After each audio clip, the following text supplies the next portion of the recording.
Thank you so much, Christopher.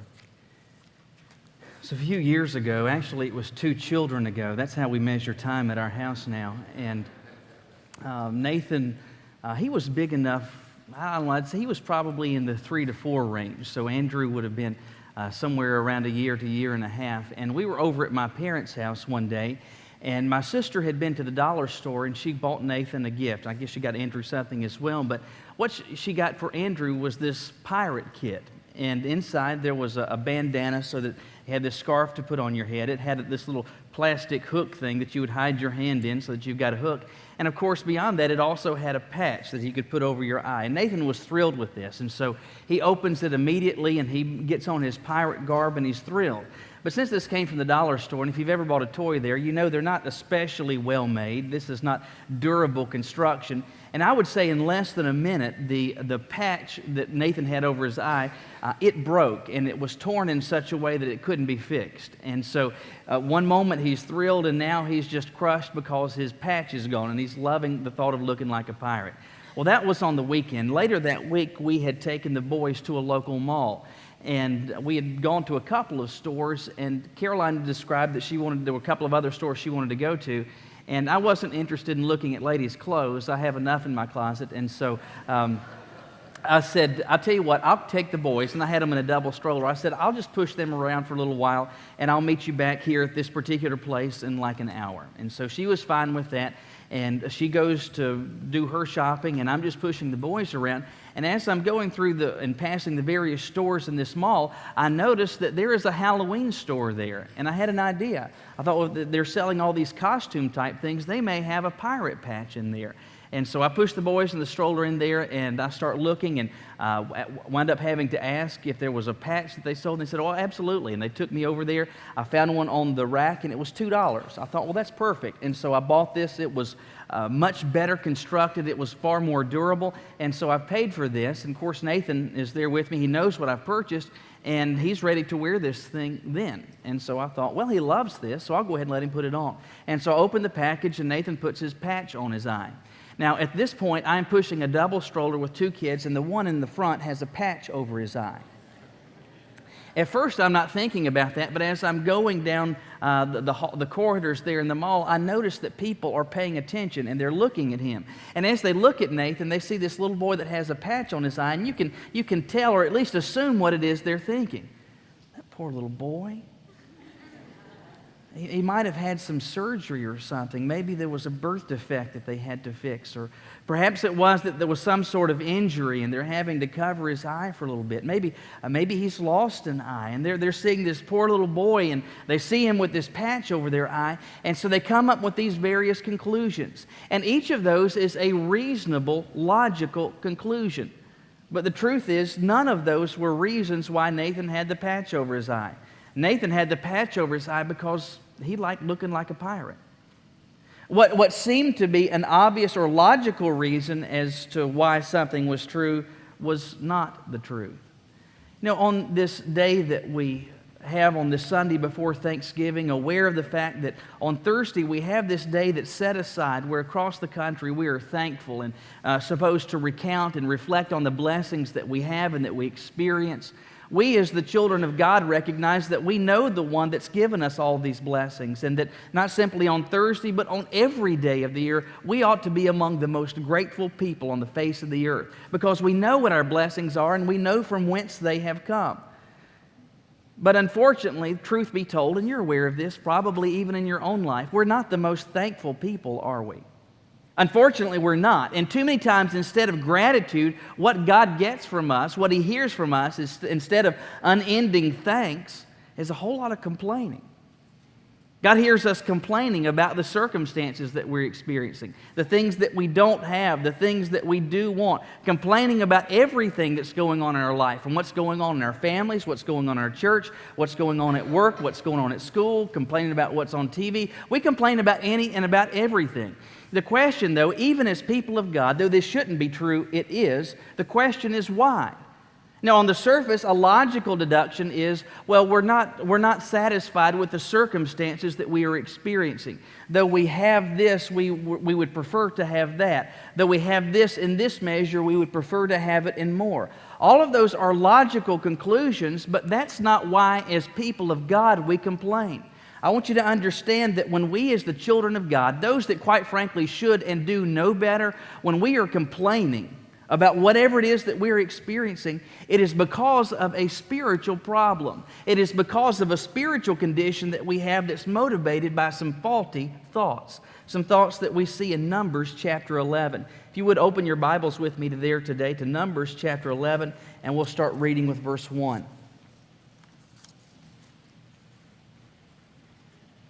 Numbers chapter 11, starting with verse 1.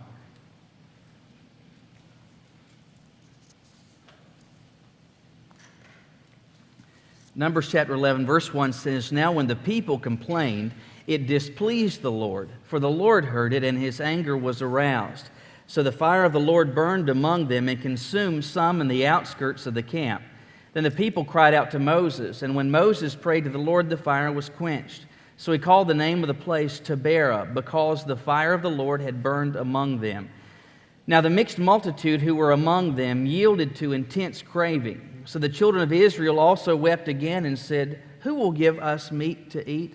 We remember the fish which we ate freely in Egypt, the cucumbers, the melons, the leeks, the onions, and the garlic. But now our whole being is dried up. There is nothing at all except this manna before our eyes.' Now the manna was like coriander seed. Its color was like the color of bdellium. And the people went about and gathered it, ground it on millstones, or beat it in the mortar, cooked it in pans, and made cakes of it. And its taste was like the taste of pastry prepared with oil. And when the dew fell on the camp in the night, the manna fell on it. And Moses heard the people weeping throughout their families, everyone at the door of his tent, and the anger of the Lord was greatly aroused. Moses also was displeased. So Moses said to the Lord, 'Why have you afflicted your servant? Why have I not found favor in your sight, that you have laid the burden of all these people on me? Did I conceive all these people? Did I beget them, that you should say to me, carry them in your bosom as a guardian carries a nursing child to the land which you swore to their fathers? Where am I to get meat to give to all these people? For they weep all over me, saying, give us meat that we may eat. I am not able to bear all these people alone, because the burden is too heavy for me. If you treat me like this, please kill me here and now, if I have found favor in your sight, and do not let me see my wretchedness." Here you have the people of God, and they're doing something that so many times we, as the 21st century people of God, do, and that's complain. Instead of thanking God and recounting our blessings and thanking God for His goodness, we complain. But why is it that we do it? The same reason that they did. And the first reason is this: we have a skewed sense of entitlement. We have a skewed sense of entitlement. Now, think with me as to what's going on for the children of Israel at this point. For 400 years, they have served as slaves in Egypt. And that entire time, they have been longing to experience freedom. And throughout those 4 centuries, they had been taught by God and told by God, I'm going to lead you out of bondage one day to a promised land. A land that's going to be yours. You'll experience freedom. The Bible says it's a land flowing with milk and honey. There's going to be tremendous abundance. You'll be able to live freely and have a wonderfully blessed life there. And so for 400 years they wait. And then you recall that God raises up Moses. And Moses goes to the Pharaoh. He demands that he let the children of Israel go. The Pharaoh refuses, and God performs a series of miracles through these plagues that get the Pharaoh's attention. And after the final plague, finally, Pharaoh relents and says, okay, Moses, get you and your people out of here. And so Moses is leaving Egypt with all these children of Israel, and they are headed now to the promised land. But they don't have a map. They don't know where it is. And so God performs another miracle. He guides them by day with a cloud. At night they could travel. And we don't know exactly what this was, whether it was like a star, but it's described as a pillar of fire, so that even by night they knew which direction to go. God is continuing to perform these miracles.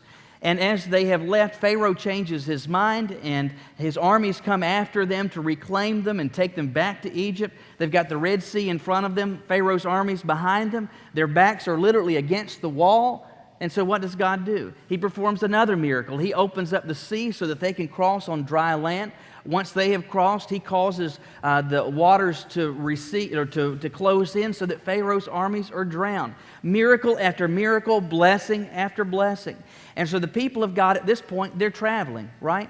When you are traveling, do you have enough time to stop and plow a garden, to sow seeds and reap a harvest? No, there's no time for that. That takes weeks and months to be able to do that. Are you able, when you're traveling, to be able to deal with herds of sheep and goats and cattle? Or do you have that luxury? No. Well, how is it that you're going to eat? Well, God performed another miracle to ensure that His people's needs were met. And it's here described in this passage as manna. Every single morning, the people would go out as the dew had fallen. God would cause this stuff called manna to miraculously appear. They could go out and they could gather it by the bucket loads. And with this, they could... the passage describes they could eat it as it was, or they could take it and grind it and make a flour out of it. They could make a pastry that you could fry in oil, essentially funnel cakes. Right? We love funnel cakes, and so they have this manna every single day. God has performed miracle after miracle, has given them blessing after blessing. In addition to that, they needed to know what God expected of them, and so as they came by the mountain of Sinai, God gives to Moses the 10 Commandments. They have all of these blessings, and what do the people do? They complain about it. You see it starting in verse 4. It says, the multitude yielded to intense craving, and the children of Israel wept again. They said, who will give us meat to eat? When I read that verse, to me it helps me to read that aloud in a child's voice. Who's going to give us meat to eat? Because that was the sentiment. I mean, God's provided all this for them, and now they're saying, well, who's going to give us meat to eat? Well, verses 7 and 8 essentially function like a parenthetical describing how this manna could be used in a variety of different methods. Now, did they have everything that they wanted? No, they didn't have everything that they wanted. Here they're calling out for leeks and melons and cucumbers and garlic and onions and all of this stuff. Did they have everything that they wanted? No, they didn't. But consider the alternative. If God had not provided this for them, what would have happened? Well, they would have literally starved to death. There was no market, there were no restaurants, there was no way to sustain this number of people apart from the miraculous intervention of God. God did so, and what did they do? They complained about it. God met their needs and they said it's insufficient. They complained about it because they, like us, too many times, have a skewed sense of entitlement. But consider again what they say in verse 5.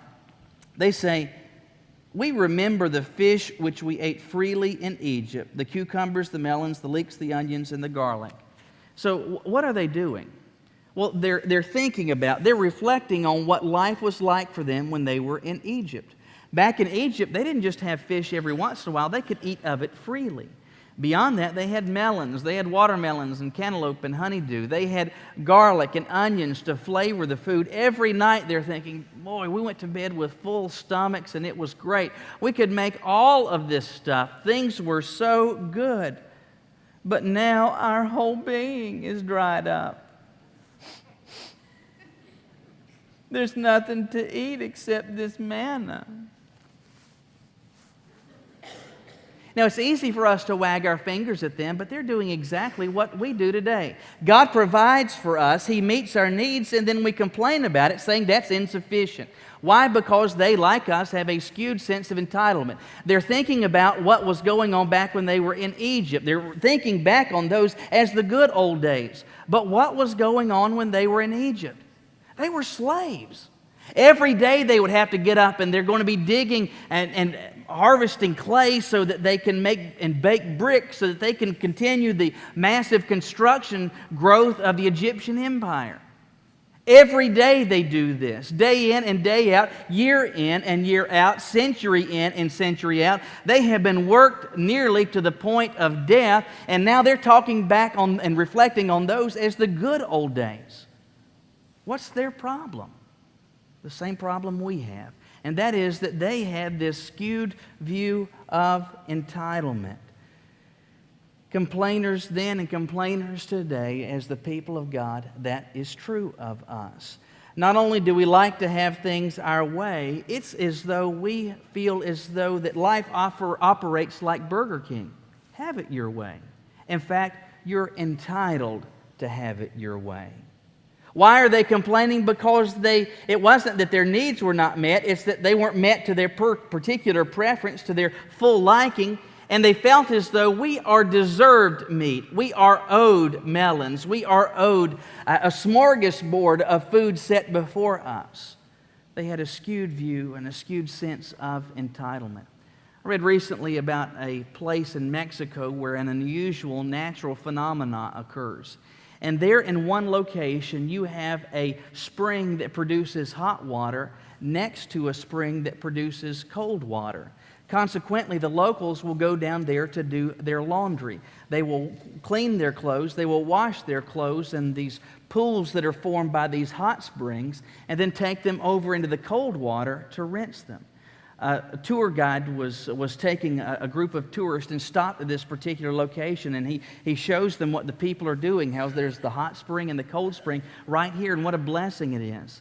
And one of the tourists says to the tour guide, these people must think that God is gracious by supplying them ample hot and ample cool water. And he says, no, they're not grateful for that. They're fussing because He doesn't also give them soap. But the truth is, so many times we're exactly the same way. It's not reflecting on and saying, God, you've given us all of this. It's that we don't have this plus that. I don't have everything that I want. But God's meeting every need that we have, and so many times we want even more because there is this thought in our minds, I am entitled to more. Listen to me in this. God owes you nothing. Absolutely nothing. God does not owe you the opportunity to wake up tomorrow morning. He does not owe you another meal. He does not owe you another paycheck. God owes you absolutely nothing. Do you remember what Jeremiah said in Lamentations chapter 3? He says, through the Lord's mercies, we are not consumed. Listen, God, because of His mercy, has stepped in. His mercy has stepped in because if we got what we deserved, we'd be already zapped. Through His mercies, we're not consumed. God is gracious to us. He owes us absolutely nothing more. He doesn't owe us what He's already given to us. But there is this sense, even as the people of God today, as it was then, we are owed more. And so instead of gratitude, what does God get from us? He gets complaining. And you know what God thinks about that? He does not like it. Why do we do this? Well, you could say it's because circumstances stink. No, it's because we have a spiritual problem. We first of all have a skewed sense of entitlement, but beyond that, we have a warped view of what is beneficial. We have a warped view of what is beneficial. So here as this passage unfolds, you see all the people of God, they're complaining. Then Moses joins the chorus. So from the highest levels of leadership all the way down to the youngest of child, everybody is complaining. But how exactly did this unfold? Well, the text doesn't tell us, but I believe can make some logical inferences. I imagine after weeks and perhaps months of eating manna, one day at breakfast, somebody was sitting there eating a manna omelet. And as they're eating this manna omelet that they have eaten just like they have for weeks or perhaps even months, so this manna omelet's not bad, but I sure wish I had something to go with it. It's summertime. I wish we had some cantaloupe that we could have with this. Well, I remember what it was like back in Egypt when we had some cantaloupe. Then somebody else chimes in, oh yeah, I remember that. I remember all the fish that we had, and that fish was good, and we had all those spices, we had that garlic, we had those onions, we had the leeks, we had all of these things. Boy, the food was so good. All we've got is this manna. Who's going to give us some meat to eat? Where can we get some fruits? Where can we get some vegetables? And so it started with one, perhaps in just a family. And then others begin to hear that chorus, and they're like, you're right. I hadn't thought about that. I sure wish we had some watermelon too. I wish we had some cantaloupe. I wish we had some fish to eat. And bit by bit, this begins to spread so that it has consumed the entire nation of the people of God. They're all complaining. In fact, we're told that they get to the point where they are, in verse 10, weeping throughout their families, everyone at the door of his tent. Oh, it's gloom, despair, and agony on me is what they're singing every night. Oh, I wish we had some more. Oh, I remember the good old days in Egypt. And they're all whining. They are all complaining. But word at this point gets to Moses, and he's hearing this. And so what does Moses do? Well, he joins the chorus as well. Everybody's complaining up. They're complaining up towards the leadership. Moses is at the top of the leadership, and so who does he have to complain to? None of them, and so he goes to God. And notice what he says. Why have you afflicted your servant? Why is all of this landing at my feet? This is so terrible. All the whining, all the moaning, all the complaining. Have I done something wrong, God? Who am I that I deserve to listen to all of this? Have I not found favor in your sight? He says in verse 12, did I conceive all these people? Am I their daddy? Am I the one that's supposed to supply them everything that they want? That's not my responsibility, God. All this shouldn't land at my feet. Moses is complaining. All the people of God are complaining. And the question is, why? Why are they complaining?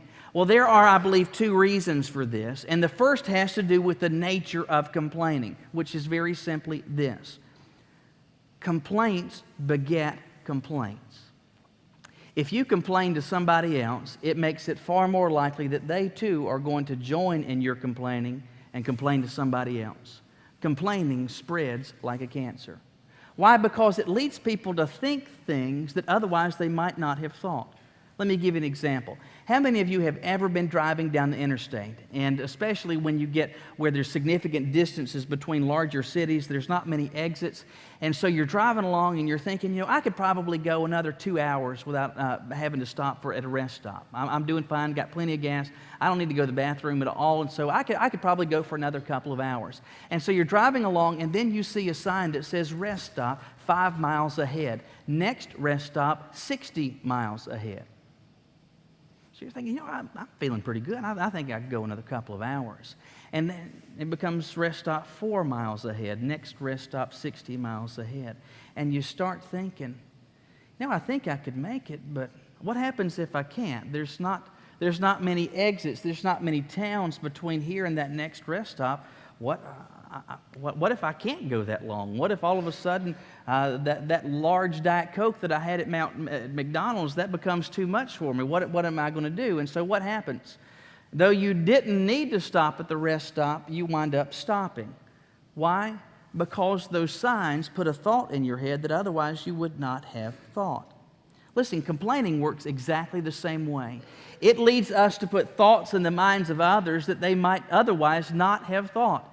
It leads them to start thinking along the lines of your line of thinking. And so one complaint begets another, begets another, begets another. Here you see it, the entire nation of Israel at this point, complaining has beget complaining so that everybody is. Even Moses is complaining. And instead of saying, Lord, as your people blessed among the nations of the earth, you have saved us from Pharaoh. You have saved us from the Red Sea. You have given us your law. You have guided us by miracles. You have even given us the food to eat. What are they all doing? We don't have any meat to eat. And it all started with just one. Why? Because complaining spreads. But there's another reason that the people were complaining. And I believe that is because of this simple thought. They thought there's some benefit to this. I'm sitting here eating my manna cake here in the morning, and I don't like that, so I'm going to complain about it because that'll make me feel better. Somebody else hears it, they start complaining. They think, it's going to make stuff better. Are you aware of the fact, have you ever thought about the fact that complaining doesn't make anything better? It takes circumstances that may be already unpleasant and exacerbates them. It makes them even worse. When you and I complain, not only do we have this skewed sense of entitlement, we have this warped view of what is beneficial. We have this thought in our minds that me saying this, that me griping, whining, and moaning, that somehow this is going to make things better. Did it make things better for the people of God? No, it made them emphatically worse, so that everybody, they're at the gates of the doors to their tent. Oh, watermelon. Oh, flounder. I mean, they're all whining. Why? Because this is spread and they think it's doing something positive. But the only thing it does is to ensure that everybody is miserable. Listen, God's not looking for that from us. God's looking for gratitude. You may not have everything that you want, but God has ensured you've got everything that you need. And God's looking for just plain gratitude. And what did He find from His people? He found complaining. He found it then, and too many times He finds it today. Not only because we think God owes us something, that we're entitled to it, but because we have this faulty notion that somehow it makes anything better, when in truth it makes everything worse. But there's a final reason that we tend to do this. The same reason that, the people of God did back then, which is this. We have a distorted view of what God thinks is acceptable. We have a distorted view of what God thinks is acceptable. To this point, we haven't dealt with the opening part of this chapter. We kind of picked up in verse 4, but I want you to go back to verse 1. This passage begins with the people having already been complaining once. We're told when the people complained, it displeased the Lord, for the Lord heard it. I want you to understand this. First of all, you don't have to complain to God for God to hear it. If you're complaining to your spouse, if you're complaining to your Sunday school teacher, if you're complaining to your boss, if you're complaining to anybody, God is not oblivious to this. God knows what's going on. And you may think that you could even be by yourself, grumbling, whining, moaning, and complaining, and God is going to hear it. As it was then, it is today. God is displeased. And so what happens? We're told that His anger was aroused, and so the fire of the Lord burned among them and consumed some in the outskirts of the camp. Now, all that we just read there are all the details that we know. But what apparently went on is that God miraculously caused some fires to begin on the outskirts of the camp. And these fires began to grow so that there were people that were killed because of this. And they come to Moses and they say, Moses, this fire is burning. What are we going to do? Moses calls out to God and asks God to stop the fire. God does. But Moses knows, and the people come to discover why the fire started to begin with. This wasn't somebody getting too close to the campfire. It was God bringing intentionally judgment on them. They had complained, He was displeased, and so He brought judgment on them. And people died for what? Because they complained. God struck them because they complained. And so what Moses does is to call this place Taberah, there in verse 3, because the Lord had burned among them. The phrase Taberah literally means the fire burns. And so this place, this area before, it had no name, but because of what took place, Moses gives it a name that the generations in the future will come to know. That's Taberah. That's where God did this. And so they have etched in their minds what has occurred at this place. They know that God judged, and that God judged because they complained, because it displeases Him. So they know all that. And what happens when you get to verse 4?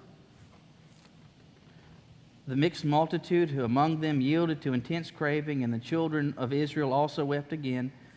Who will give us meat to eat? I mean, do you get what's going on? People have died. They have been burned to death. That's an awful way to die. They have been burned to death because God brought judgment on them because they were complaining. It was such a massive event that the place gets named the fire burns because God did this to them. They know this. They're not surprised by this. And no sooner has the fire been put out that they're doing what? They are complaining again. Why is that? Well, it seems they had, unfortunately, is what so many times we have, this distorted view of what God thinks is acceptable. We're told in verse 1 that it displeased the Lord, His anger was aroused. And then we're told in verse 10 that the anger of the Lord was greatly aroused. God did not like this. He wasn't pleased by this. He wasn't indifferent and passive towards it. It made God furious. It made Him ridiculously angry. And though people have just died for this, what are they doing? They launch the chorus of complaining, gloom, despair, and agony on me. Why do we not have any melons? Why do we not have any fish? We're wasting away eating this manna that God has miraculously provided every single day of the week. They're complaining, and it seems they thought that God was okay with this. What it seems that they have failed to remember is God wasn't pleased a few hours ago, a few days ago, when He burned people up because of this. He wasn't okay with it then. He must be okay with it now. If you were to go into our den, it's furnished normally. We've got a couch and a love seat. There are 2 end tables. There's a sofa table and a coffee table in our den. So if you're going to go into our den and sit down, what are you going to sit on? Well, either the couch or the love seat, unless, of course, you're one of our boys. And unfortunately, and they typically do well with this, but as of late, we've been having some problems. And that is that they will sit on the coffee table, and it gets on my last nerves. And so just recently, for example, we're sitting there, the TV's on, and I look over, and Nathan is seated on the coffee table. And I said to him, Nathan, you know that you don't sit on the coffee table. We've talked about this before. Get off the coffee table. And so he says, okay. He slides off, and he goes and sits on the couch. I look up again after a commercial break, and Andrew and Philip are now seated on the coffee table. And I say to them, you were sitting here when I just told Nathan to get off of it. If I wasn't okay with him doing it, why would I be okay with you doing it? You know, too many times as grown-ups, we behave in an equally childish fashion as it relates to complaining. God has gone on record, and it's as clear as black letters on white paper what He thinks about complaining. We have this record here where God says that He killed people because they did this. He was not okay with it then. We're told that aroused His anger, that He was greatly aroused, that He was greatly angered. If He wasn't okay with it for them, why is He okay with it for you? Well, He's not. He's not. What God deserves from us is plain, simple, unadulterated thanks. God, I may not have everything that I want, but everything that I need You've supplied, and You've done so in abundant and gracious fashion. God, thank You for being so good to me because I don't deserve anything. But You in Your graciousness have given me everything that I have. That's what He deserves, but so many times what he hears from us as we're talking to family members, as we're talking to co-workers, as we talk to people at church, all God hears from us is complaining. Because we have this skewed sense of entitlement, we feel like God owes us more than what He's given. Because we have this warped view of what's beneficial, that somehow this makes everything better when it makes everything worse. Forgetting that if God wasn't okay with it then, He's still not okay with it now.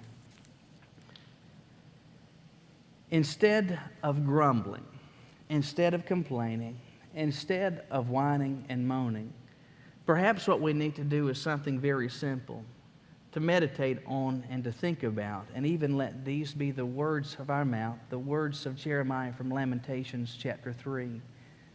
Through the Lord's mercies we are not consumed. His compassions fail not. They are new every morning.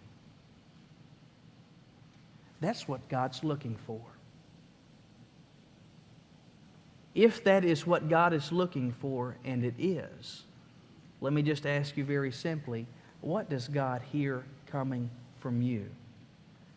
Not on Thanksgiving Day, but on the 364 other days of the year.